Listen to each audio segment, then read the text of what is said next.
As I cast my mind back to the tense days of late 2017 and early 2018, I can't help but recall the collective anxiety that gripped the world. The Hawaii missile warning was a chilling reminder of how close we felt to the brink of disaster. Media outlets buzzed incessantly with speculation about the looming threat of a North Korean nuclear strike on the United States. It was as though the entire world held its breath, teetering on the edge of a geopolitical abyss that could redefine our future. Fast forward to today. The global focus has shifted dramatically. The harrowing war in Ukraine, escalating tensions in the Middle East, and China's increasingly aggressive posture towards Taiwan dominate the headlines. Yet amidst these pressing crises, North Korea seems to have faded into the background. But have we made a critical miscalculation? Are we underestimating the ongoing danger posed by Kim Jong-un's regime?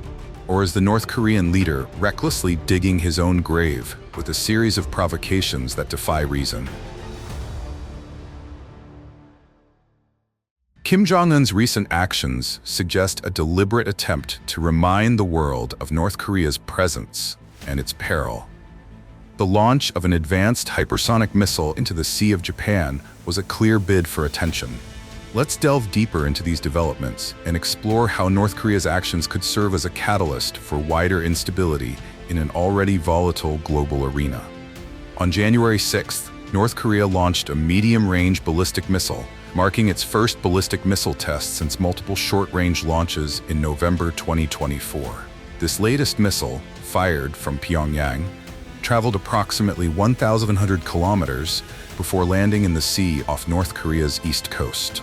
Analysts believe the test involved a suspected hypersonic missile, a more advanced and upgraded iteration of weapons previously tested in early 2024. This isn't just another missile test. Reports suggest that North Korea employed new carbon fiber composite materials in the missile's engine, enhancing its ability to pierce dense defense barriers and deliver a devastating blow to adversaries. The timing was no coincidence either. The test coincided with U.S. Secretary of State Antony Blinken's meeting with his South Korean counterpart, Cho To, in Seoul, a deliberate provocation meant to send a message. The test ignited widespread condemnation, with world leaders denouncing the launch as a destabilizing act. Kim Jong-un defended the missile as a necessary deterrent against hostile forces and an evolving regional security environment. Japan's defense ministry reported that the missile landed outside its exclusive economic zone, while the Coast Guard confirmed no damage to nearby vessels. Intriguingly, the landing zone fell within Russia's exclusive economic waters, adding another layer of complexity to an already fraught situation. Japanese Defense Minister General Nakatani, speaking from Jakarta during a visit to Indonesia, voiced Tokyo's strong protest against Pyongyang's actions.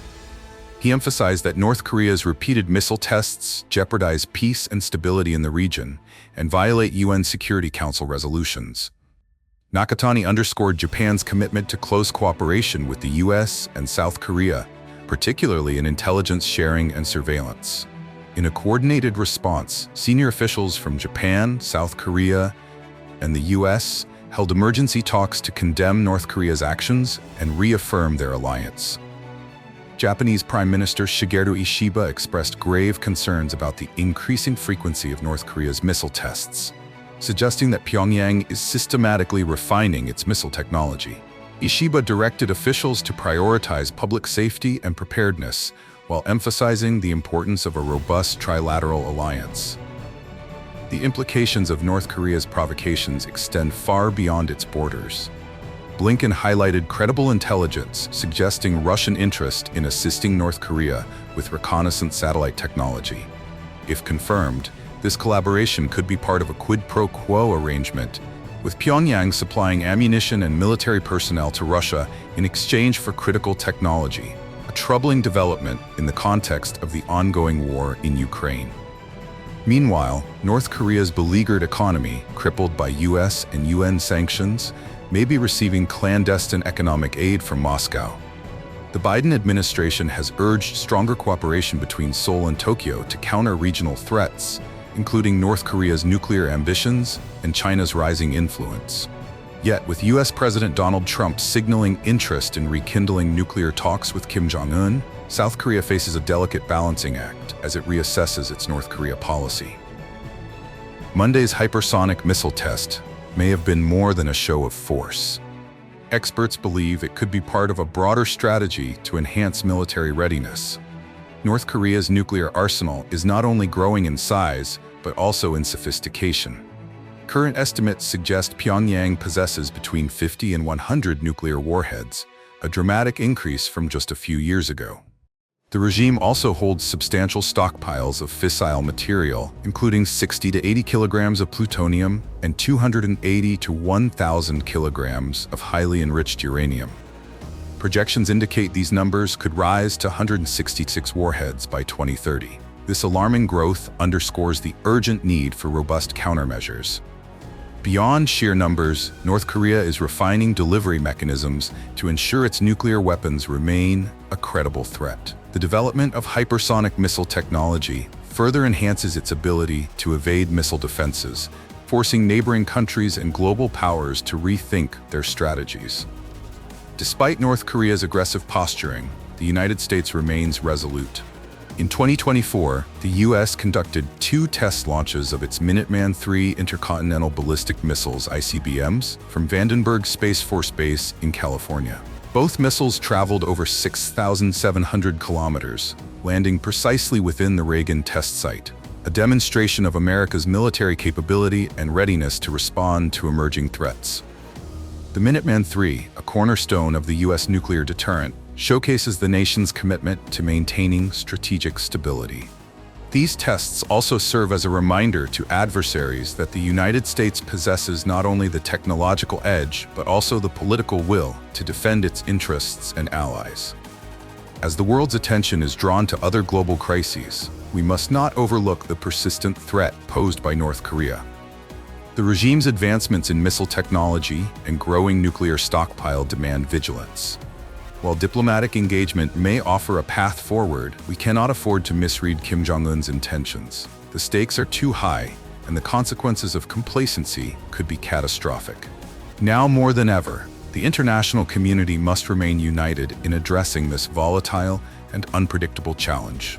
If history has taught us anything, it is that unchecked aggression often leads to wider conflict. North Korea's actions serve as a stark reminder of the delicate balance we must maintain to preserve global security. The question remains, will the world rise to the challenge, or will we allow another crisis to spiral out of control? The answer lies in the resolve of nations to act decisively and collaboratively before it is too late. In the high-stakes world of intercontinental ballistic missile systems, the United States continues to demonstrate its dominance. The Minuteman III missile tests exemplify the country's commitment to maintaining a credible nuclear deterrent. Both missiles, like all intercontinental systems, soared into suborbital space before sending their re-entry vehicles hurtling back into Earth's atmosphere. These launches, part of routine and periodic assessments, are a vital reassurance to allies that America's nuclear capabilities remain safe, secure, reliable, and capable of countering 21st-century threats. Yet as North Korea ramps up its provocative actions, it is essential to examine the broader landscape of allied responses. Among the key NATO actors is the United Kingdom, whose 225 nuclear warheads stand ready for deployment. These warheads, launched from missile systems with a range of up to 12,000 kilometers, could strike targets as far-flung as Russia, 5,000 kilometers from the UK, North Korea, 8,400 kilometers, and China, 7,800 kilometers.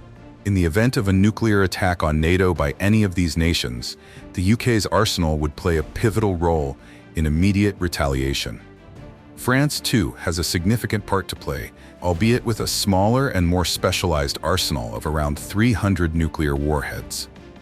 Most of these are submarine-launched ballistic missiles, ensuring a resilient second strike capability. France's airborne nuclear component, meanwhile, comprises nuclear-capable cruise missiles deployed on advanced fighter jets. Unlike the United States, France's policy of minimum deterrence targets the nerve centers, political, economic, and military, of adversaries rather than their nuclear forces. Shifting to the Pacific theater, Japan's strategic importance cannot be overstated. Despite its innocuous-sounding name, the Japan Self-Defense Forces rank among the most formidable military organizations in the world. With the 8th largest defense budget globally, a navy surpassing the combined strength of France and the UK, over 1,600 aircraft, and 4 flat-topped carriers, Japan has built a robust system to counter threats, and particularly from North Korea. Even so, Japan's defense ministry has expressed the need for more advanced capabilities, such as cruise missiles capable of preemptively neutralizing enemy missile systems. This push stems from the growing threat posed by Russia, particularly in the vicinity of the Coral Islands. North Korea's recent missile tests have further underscored the need for heightened military readiness.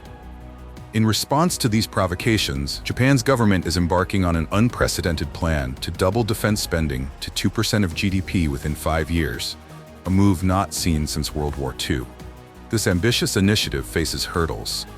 Public opinion must be swayed to support higher taxes, and acquiring advanced military technologies will take time. Japan's defense industry, like that of many nations, struggles with limited capacity for rapid production. Even weapons such as Tomahawk cruise missiles or upgraded versions of Japan's Type 12 surface-to-ship missiles may take years to deploy. Close collaboration between allied governments and defense industries will be critical to meeting these goals. In parallel, the United States and Japan are overhauling their command and control frameworks. Tokyo has announced plans for a permanent joint headquarters to oversee the Japanese self-defense forces during crises. This development mirrors efforts by the U.S. Congress to establish a joint force headquarters in the Indo-Pacific. These changes aim to address the historical lack of unified command structures, a gap that was glaringly evident during the Allies' initial response to the 2011 Tohoku earthquake and tsunami. If fully implemented, these command enhancements will create a wartime architecture for streamlined coordination between the U.S. and Japan. Additionally, the Allies are repositioning military assets to Japan's Southwest Islands, a strategically vital region extending toward Taiwan. Historically, Japan's defense priorities focused on the Soviet Union to the north and North Korea to the east.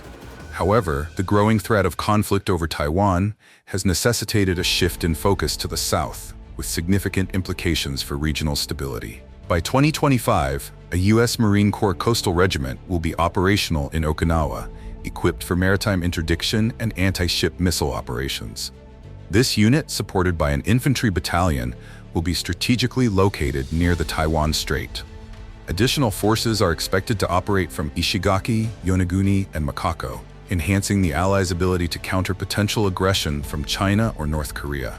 The U.S. Army is also repositioning watercraft to support a range of operations in and around Japan, while increased joint training exercises will further bolster readiness. The presence of these forces, combined with Japan's planned enhancements, sends a clear message to adversaries. Any aggressive moves in the region will be met with coordinated and robust responses. However, these preparations also risk escalating tensions, particularly with Russia and China, whose leaders, Vladimir Putin and Xi Jinping, may view such measures as provocations. Meanwhile, North Korea's recent missile test serves as a stark reminder of the regime's intentions. Kim Jong-un's actions are not merely directed at Japan, but also serve as a challenge to the United States. As Congress deliberates on establishing a new joint force headquarters for the Indo-Pacific, it is clear that both Washington and Tokyo are laying the groundwork for a comprehensive response to any future crises. These efforts, though time-consuming, will strengthen the U.S.-Japan alliance and provide a unified framework for command and control during wartime scenarios. North Korea's provocations also highlight the need for a recalibrated approach to defense and diplomacy. With the Allies adjusting their military posture and reinforcing their presence in the Indo-Pacific, the stakes have never been higher.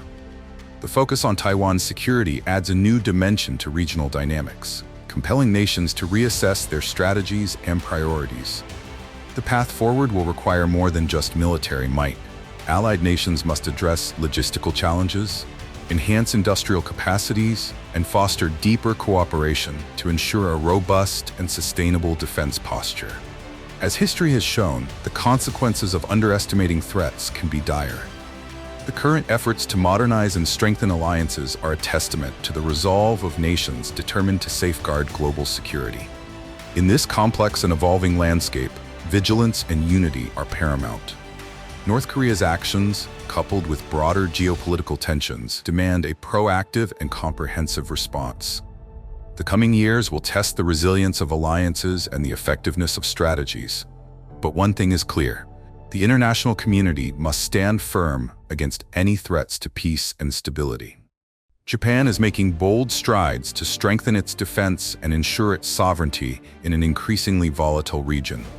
The Tokyo government is focusing heavily on its Blue Water Navy, a key element in countering China's growing maritime influence.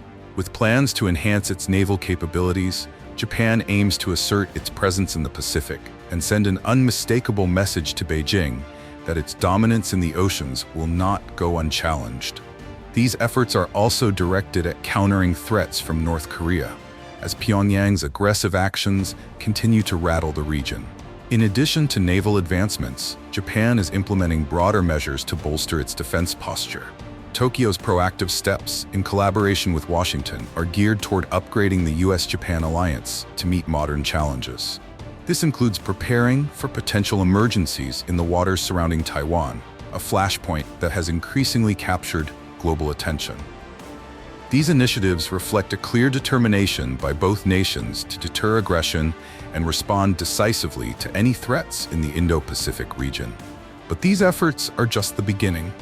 The collaboration between Japan and the United States is evolving into a more comprehensive strategy to enhance deterrence. By improving joint posture and capabilities, the Allies are laying the groundwork for a stronger, more unified response to any crisis that may arise. This progression underscores the commitment to ensuring peace and stability in a region fraught with uncertainty. For North Korea's leader Kim Jong-un, nuclear weapons represent a lifeline, the ultimate guarantor of his regime's survival. Yet this reliance on nuclear armament is meeting increasing resistance. The united front presented by the United States, Japan, South Korea, the United Kingdom, and France is a formidable barrier to Pyongyang's ambitions. These nations are not only enhancing their individual defense capabilities, but are also working collectively to counter the destabilizing actions of North Korea and uphold the international rules-based order. The message is clear: the era of unchecked provocations is over. Through consistent innovation, strategic collaboration, and a shared commitment to security, Washington, Tokyo, and their allies are sending a powerful signal to adversaries in the region. The steps being taken now are laying a foundation for long-term stability and demonstrating that alliances are not just being maintained, but are actively being strengthened to face the challenges of the future. Thank you for following us on this journey of insight and analysis. Stay tuned for more updates on the dynamic shifts shaping our world.